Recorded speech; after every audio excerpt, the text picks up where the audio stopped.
This is where the styling technique is gonna come in. Let's just at this point, when the roots are dry with a little bit of volume, go through and do our usual sectioning with the alligator clip. The little duckbill clips are a little bit harder, especially if you have coarser, thicker hair. To get all of that hair to stay in one spot, you really want a clip more like this so that you have this like flexible section here. It's going to go up and over like a big bun and hang on to it and kind of has claws for that. So that's why the alligator clips are important. Let's go like in your mohawk section here. Get that, stick your finger in the top, twist it around.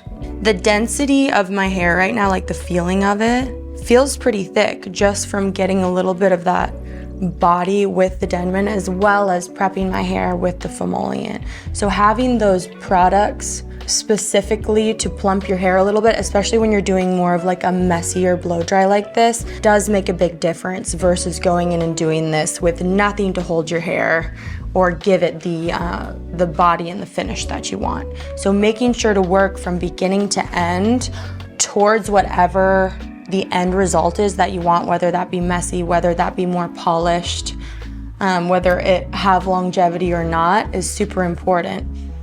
Your prep, your technique, and then your finishing products all matter to get you where you want to be.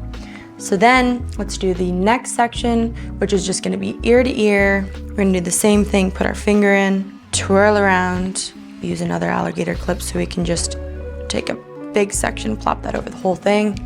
And then I'm going to split this in half so we can see what we're working with here. And we've got nice frizziness happening underneath. So now you're gonna really be able to see how I can take this and make it polished with the Denman very quickly and easily.